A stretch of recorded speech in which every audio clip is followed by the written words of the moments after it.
Le journal par l'actualité internationale. Avant de venir à l'actualité en France, nous allons en Côte d'Ivoire, où Salif Kissouen Sida Ouedraogo, président de l'Association des ressortissants du Grand Nord pour le développement économique et social, à Dess Nord, section Côte d'Ivoire, a rendu visite au grand guide islamique Cheikh Sarba vendredi dernier.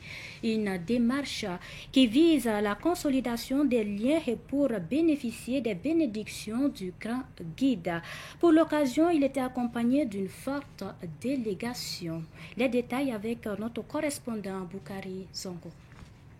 Des ressortissants du Grand Nord pour le développement économique et social, section Côte d'Ivoire, Salif Kissouen Sida Ouedraogo, dans sa démarche de consolidation des liens amicaux, familiaux et communautaires, a été chez le guide islamique Cheikh Abdelaziz Sarba dans la commune d'Abobo à Abidjan le vendredi dernier. Fervent musulman, le président était accompagné d'une forte délégation. Il a saisi l'occasion pour faire la prière de vendredi dans la mosquée Zawiya de Cheikh Abdelaziz Sarba pour bénéficier davantage les bénédictions du grand guide. Depuis qu'on est à la tête de l'ADES Nord, on a entrepris donc de rendre visite aux personnalités imminentes de notre communauté.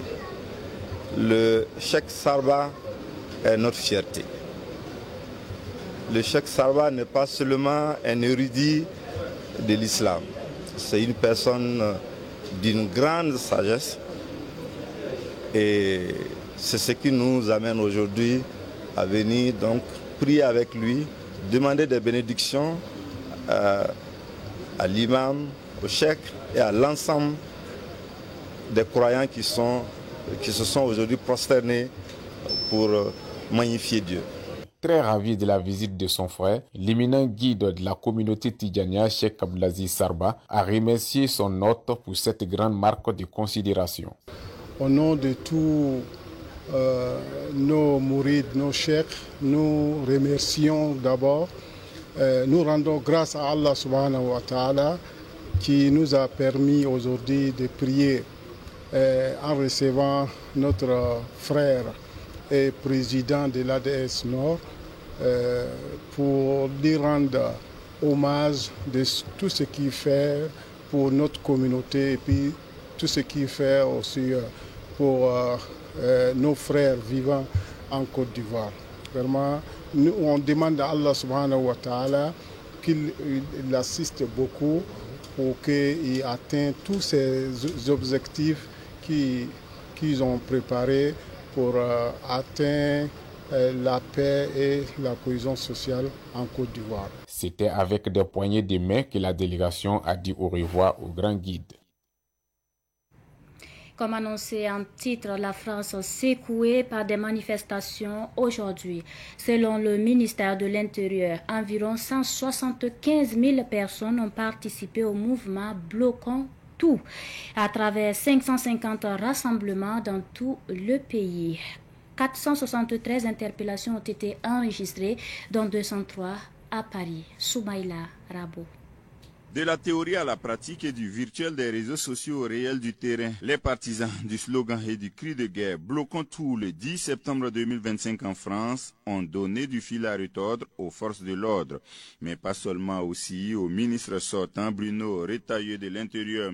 Un peu partout en France, Montpellier, Nantes, Paris, Marseille, Lorient, Lyon, Isère, Louvre, Bordeaux, Brest, Lille, Rennes, aucune ville n'a été épargnée par ce blocage qui rappelle bien les gilets jaunes de 2018. Ils n'ont pas épargné non plus les forces de l'ordre qui comptent aujourd'hui leurs blessés devant l'impuissance à contenir ces foules du ministre de l'Intérieur Bruno Retailleau, lui doublement affecté par le renversement de son premier ministre François Bayrou lundi et cette émeute aux conséquences imprévisibles. Le ministre sortant fait état de près de 500 interpellations, parmi lesquelles des gardes à vue, surtout à Paris, la capitale. Décombres, feux, altercations sont aujourd'hui le spectacle qu'offre la France au monde. Pour les manifestants soutenus par le député Jean-Luc Mélenchon de la France insoumise, pas question d'accepter un budget qui fait la part belle aux riches au détriment des pauvres. Ils campent sur leur position malgré le naufrage du gouvernement Bayrou et son remplacement par le futur gouvernement Lecornu, puisque le nouveau Premier ministre Sébastien Lecornu a pris fonction ce matin. Pour la suite, les maîtres coraniques de l'Union des médersa islamiques et franco-arabes ont marqué hier leur engagement citoyen par un don de 3 tonnes de ciment à l'initiative présidentielle Faso Mebo. La remise a eu lieu à Bobo Dioulasso en présence de Nongasida Thomas Sondo de Savane Média Ouest. Cette initiative témoigne de la volonté des maîtres coraniques de soutenir le développement local et de renforcer leur contribution à l'édification des infrastructures communautaires. Lors de la cérémonie, les représentants des donateurs ont exprimé leur rôle social et leur détermination à accompagner les efforts du gouvernement dans la mise en œuvre des projets de développement. On a pu réunir 3 tonnes de ciment pour donner notre contribution à l'édifice de notre patrie, le Burkina Faso. Au nom de tous les maîtres franco-arabes, les écoles franco-arabes de la région de Haut-Bassin, et même, comme je l'ai dit, si ça n'existait pas, il fallait le faire. Même si on a 1000 tonnes, ça ne suffit pas. Le Burkina en a toujours besoin et donc c'est nécessaire. Le don de ciment est destiné à soutenir des projets locaux de construction, notamment des infrastructures essentielles à la communauté. Cette démarche s'inscrit dans une volonté commune de participer activement à l'amélioration des conditions de vie et à la promotion du tissu social dans la région. Inch'Allah, les jours à venir encore, on aura nos élèves. On va mobiliser tous les élèves, même si chaque élève apportait une brique, je crois qu'on aura plus. L'appel de l'UMIFA, c'est à l'endroit de tous les élèves du Burkina Faso, sans distinction, et plus particulièrement les élèves du franco-arabe, que le Burkina appartient à nous tous. Nous sommes tous les Burkinabés, et personne ne va venir construire le Burkina Faso, c'est nous les Burkinabés qui vont construire notre pays. C'est notre édifice à nous tous, comme on le dit, c'est Haya Haya et puis qui construit vraiment une maison. Cette contribution n'est pas la dernière. Les donateurs ont promis de revenir au cours de la rentrée scolaire prochaine pour prêter main forte aux parents d'élèves. Et puis le mouvement Solidarité pour le droit au logement salue l'instauration prochaine des nouvelles taxes sur les parcelles non mises en valeur. Cette décision du Conseil des ministres du 4 septembre dernier pourrait favoriser la poursuite de l'urbanisation des villes selon le mouvement. La réaction du mouvement sur cette décision avec Germaine Farama et Fatoumata Kampaoui. Désormais, les propriétaires des terrains non mis à valeur devront payer des taxes. Une décision du Conseil des ministres du 4 septembre dernier qui instaure une taxe allant de 750 francs à 1000 francs CFA par mètre carré en fonction de la localité sur les parcelles non viabilisées. Cette mesure est saluée par le mouvement de solidarité pour le droit au logement, MSP Drôle. J'avoue que lorsque nous on a entendu cela, vraiment ça nous a beaucoup ravis. Parce que depuis plus de 20 ans, notre lutte était d'attirer l'attention à l'autorité, vraiment de voir le cas des parcelles vides. C'est une question de spéculation. En matière vraiment de lotissement, c'est les gros commerçants, les promoteurs immobiliers, ceux qui gèrent les problèmes d'immobilier et qui ont les moyens, c'est eux qui partent acheter massivement les parcelles dans les mains des gens en tout cas qui gagnent la parcelle et qui les revendent. Souvent même qui rentrent même en contact avec certaines autorités, je dirais les maires, pour avoir assez de parcelles et les poser, attendre vraiment des années pour vendre vraiment plus cher. Donc cette mesure en tout cas est venue pour freiner cette spéculation. Selon le MSP Drôle, ces nouvelles taxes foncières sont d'une grande importance pour l'urbanisation des villes. Pour Saïdou Traoré, les taxes qui seront collectées pourraient contribuer à une meilleure viabilisation des quartiers. Ils n'ont pas retiré, mais ils t'invitent quand même à donner de l'argent pour que l'État puisse avoir ces sous-là et poursuivre les aménagements, poursuivre les viabilisations. Parce que nous tous, nous autres là, nous sommes d'accord avec ça, parce que c'est un coût qui va amener l'État à respecter la loi qui dit que tout lotissement doit être suivi d'une viabilisation. Nous autres qui avons l'expérience, nous avons compris que c'est parce que l'autorité communale n'a pas les moyens. Mais si effectivement cette loi-là est bien respectée, je pense qu'on aura des sous qui vont permettre vraiment à la collectivité d'avoir des sous pour faire la viabilisation.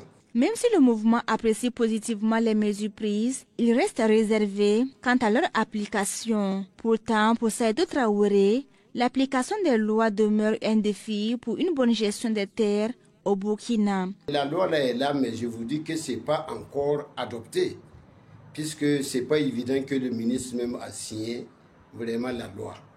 Donc j'invite l'autorité à accélérer le signer et puis l'enregistrer au journal officiel afin que vraiment la mise en exécution soit le plus rapidement possible. Depuis les années 2000, en tout cas c'était notre combat, on sensibilisait même les autorités, on plaidait pour qu'ils puissent mettre les lois en exécution. Si les lois foncières étaient mises en exécution, notre pays allait beaucoup avancer en ce qui concerne vraiment le foncier. Quand nous avons eu un régime, en tout cas, qui pourra bien mettre en exécution toutes les lois dont je suis en train de parler. L'acquisition des terrains pour la plupart des Burkinabés nécessite des prêts bancaires qu'ils devraient rembourser avant de pouvoir contracter un autre prêt pour la construction. Ce qui amène plusieurs Burkinabés à ne pas pouvoir mettre en valeur à temps leur terrain. Cette nouvelle loi ne pénalise-t-elle pas les personnes qui sont dans de telles situations? Si tu prends un crédit pour acheter une parcelle, un crédit de 5 millions, peut-être que tu as combien d'ans? C'est ça qu'il faut regarder souvent. C'est ça qu'il faut évaluer. Donc si vous savez que le crédit dans 5 ans, il faut bouger aussi pour pouvoir trouver une certaine somme et construire une seule qu'une maison de 16 tours. Clôturer. Et ce gouvernement-là est en train de travailler sur la construction des logements sociaux. Donc j'aurais souhaité vraiment qu'ils accélèrent vraiment ce volet. Vous allez voir que la majeure partie des fonctionnaires qui ont l'habitude d'aller acheter une parcelle et puis auto-construire, ils auront facilement vraiment leur logement. J'invite l'État à ce niveau de voir vraiment le coût du logement là en fonction du salaire vraiment de chaque fonctionnaire. Le mouvement de solidarité pour le droit au logement MSP Drôle manifeste son soutien au gouvernement et souhaite l'application des lois foncières pour une bonne urbanisation des villes au profit de tous les Burkinabés. Tout autre sujet à présent. Le groupe Ebenezer Service est une entreprise qui intervient dans les domaines du bâtiment et des travaux publics, de l'immobilier, entre autres. Cette entreprise a des filiales dans plusieurs villes du Burkina Faso. Et notre reporter, Sibli Nankelsé, s'est intéressé au groupe Ebenezer Service de Koupela, où il a échangé avec le président directeur général du groupe. Son public reportage. Le groupe Ebenezer à Koupela offre plusieurs services, à savoir la réalisation de forages et l'import-export, entre autres. Il offre également diverses prestations immobilières, conseils. Aimé Sidiane est le président directeur général du groupe. Le groupe Ebenezer, c'est une entreprise qui intervient dans le domaine de forage, BTP et immobilier, les villas meublées et les résidences. Nous sommes dans import-export aussi. Nous avons des cargos en Chine qu'on peut prendre les matériels des gens pour amener au Burkina Faso, qu'on appelle cargo Faso Barca. Le groupe Ebenezer est plus connu dans le domaine de l'hôtellerie avec des résidences proposant des chambres climatisées, des suites haut de gamme et un accès Wi-Fi au secteur 3 de Koupela. Le groupe propose aussi des villas meublées avec des chambres toutes climatisées selon Aimé Siriane, responsable du groupe. Nous avons des résidences à Koupela au secteur 3. Nous avons aussi des villas meublées qu'on peut recevoir ceux-là qui viennent avec leur famille, qui ne veulent pas être dans les hôtels ou dans les résidences.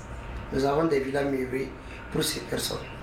Dans nos villas meublées, nous avons 2 chambres climatisées et salons climatisés et garage pour un véhicule bien couvré. Le responsable du groupe Ebenezer rassure quant à la propriété des lieux. Tous ceux-là qui voyagent pour Koupela, nous les invitons de venir voir nos résidences et nos villas meublées. Si nous va trop discuter, ça devient, je ne sais pas, mais si quand eux-mêmes ils vont venir voir peut-être ils vont rendre témoignage. Mais on les rassure que côté propriété, on est dedans. C'est bien meublé, on a de bons matelas. Voilà, mais quand eux-mêmes ils vont venir voir, ils vont respecter. Le groupe Ebenezer Service travaille en partenariat avec le gouvernement, mais aussi avec des particuliers. Pour les années à venir, Aimé Siriané compte se doter d'appareils sophistiqués, surtout dans le domaine de la réalisation des forages et dans l'immobilier. Dans l'import-export, le groupe Ebenezer se distingue par sa promptitude et sa réactivité. Actuellement, les paiements, ça va. Parce que moi, je travaille plus avec le gouvernement. Donc, mais actuellement, on peut dire ça va côté paiement. Bon, et vraiment, en 2026, on a vraiment programmé beaucoup de choses pour encore mettre en valeur notre travail concernant les fourrages BTP et immobilier. On a commandé des machines. Bon, si on va bien remarquer, au Burkina, on avait des problèmes de machines de recharge d'eau.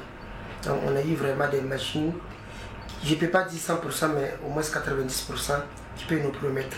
Voilà, matériel de BTP là aussi, on avait un peu de difficultés.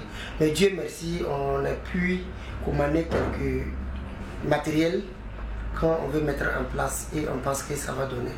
Par exemple, moi comme c'est là, si on me commande une voiture, j'aime toujours livrer avant de prendre mon argent. Là où tu me commandes, si j'ai un bureau là-bas, tu pars là-bas, tu attaches le marché. C'est 500 000, c'est 200 000. Puisque moi-même je confirme, à l'arrivée de ta voiture, tu viens avec ton mécanicien, tu confirmes même la voiture et puis tu payes. Ou soit tu m'appelles que tu as tes marchandises en Chine, que tu veux que ça vienne au Burkina. Moi je prends parole, je dis il n'y a pas de problème. Tu viens signer un contrat au bureau et moi je contacte mon équipe en Chine qui est Cargo Faso Barca et ils vont faire le chargement. Arrivé au Burkina, tu viens trouver vraiment tes matériels confirmés avant de nous payer notre argent. Le groupe Ebenezer Service est présent à Kaya, à Ouagadougou, à Koudougou, à Fada et bien sûr à Koupela. Et nous terminons en sport. Pour le compte de la 8e journée des éliminatoires de la Coupe du Monde Zone Afrique, les étalons du Burkina ont été tenus en échec par les pharaons d'Égypte hier au stade du 4 août.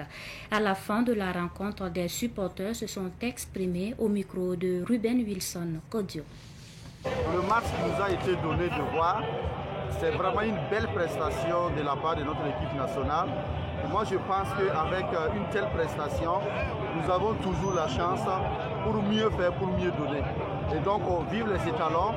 Je pense qu'avec un peu d'effort, tout ira bien. Je ne suis pas dessus, mais je pense que c'est un grand défi encore qui reste. Et je crois que s'ils mettent encore l'effort, s'ils essaient de doubler encore le bouchon, je pense que tout ira bien. Et donc je ne suis pas dessus. Il faut les féliciter, les encourager et les dire d'aller toujours en avant. Bon, une séance de qualification, c'est vraiment, moi je trouve que c'est minime. Mais je vais dire merci aux étalons parce que déjà le nul n'est pas aussi mauvais. Donc on va quand même les féliciter pour que prochainement qu'ils aient une victoire. Sinon, en tout cas, on n'est pas trop content. Vraiment, on va prier Dieu pour eux, que la prochaine fois, on ait la victoire. Sinon, ça ne va pas pour l'instant. Bertrand, dès le premier mi-temps, il ne jouait pas à sa poste. Moi, je ne comprenais pas pourquoi il jouait à l'ailier droit. Pourtant, la deuxième mi-temps, quand il jouait à l'ailier gauche, il jouait bien. Donc, je ne sais pas qu'est-ce qui se passe. Et puis, ils connaissent que sa force est l'aile gauche. Et puis, eux, ils vont le mettre à l'aile droite.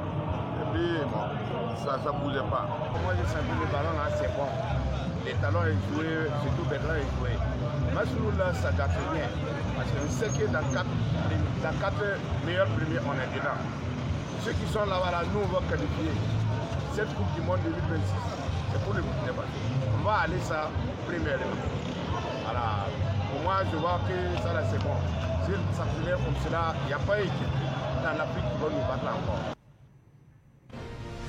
C'est la fin de ce Savant Soir. Merci de nous avoir suivis. Bonsoir.